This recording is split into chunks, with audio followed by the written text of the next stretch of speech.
Okay. I'm going to try to pronounce your name. Zsigmond, right? Zsigmond. I hope it's right. I'm going to post this in your journal. So your question is, may I ask you for a little? Okay, a few minutes before I have put on a trade in the DAX M1. I watched it on the M5 as well, where I saw that it makes a PB, which means a pullback, I think. And on the M1 and S1 was forming. Yes, my problem was that when the AO crossed the zero line and red dot appeared, the box was big. Okay, so what's he referring to? Oh, I'm not capturing the whole screen, but yeah, you can see enough.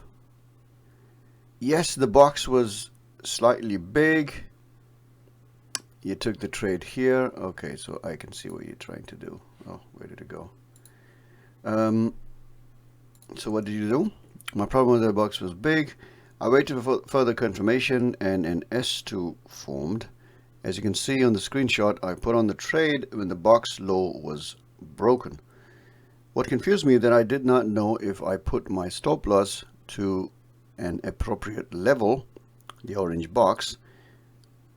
What is your advice? What should I do in this kind of situation, or did I do the whole process wrong? Now, there are many ways to explain this, but the simplest way is this.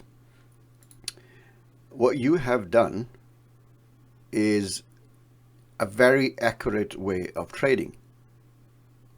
What you did here is that if you went short there and you had your stop loss above the high of this or above the high of that candle, this is the perfect way of doing it.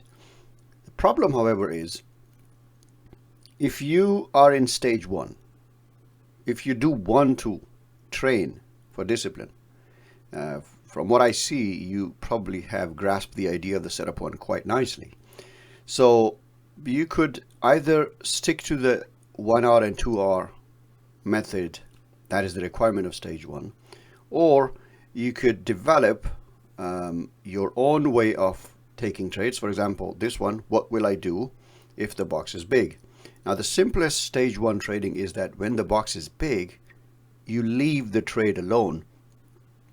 And it's difficult to do because you want to take that trade, you can see it's going and all that. But if discipline is your problem, then that is the rule. So this is where the trade was. Here the box was big. It wasn't that big. I haven't counted it in pips. So what is big? A big box is that just like you have, posted, printed or drawn the target zone one, or maybe the E-Wave has done it itself for you. If your target zone one, the distance between entry and target zone one, if that is not the double of the box, and that means box is big. So if this box was, say, 15 and the target was 30, then it was an accurate box, right? And that also means that the pullback was accurate. Now, in this case, the pullback is slightly more, and that is why target zone 1 is closer to the peak of 3. So when price pulls back, the more it pulls back, the higher target zone 1 will go until the point that target zone 1 and wave 3 are parallel. In that case, that's the only kind of the last resort. You can take the trade. If the price pulls back far too much, you'll go above on the other side of the purple. And from the Elliott wave point of view, as long as it doesn't go above the high of wave 1, the low of wave 1 in this case, because it's a bearish move, the wave 4 will still be intact. But for the AIMS point of view, when price goes on the other side of the purple, then it's not a setup. Even if it does another 5 after that, it doesn't matter.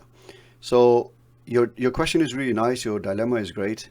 The only thing is that if you're in stage one, you want to take those first at least 20 trades where you follow the setup one using the flowchart correctly. Use the flowchart to trade the red dots and the pink dots the way it's traded according to the flowchart.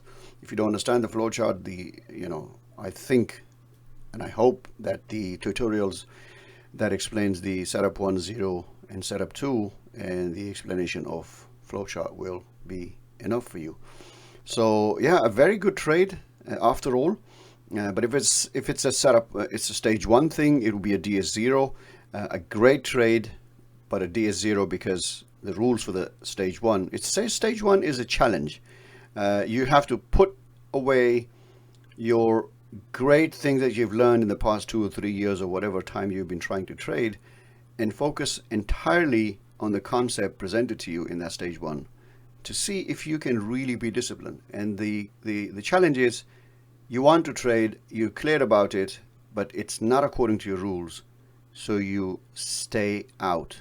And this can be hard, and that is the real challenge of discipline. So from that point of view, it's that. Otherwise, fantastic trade.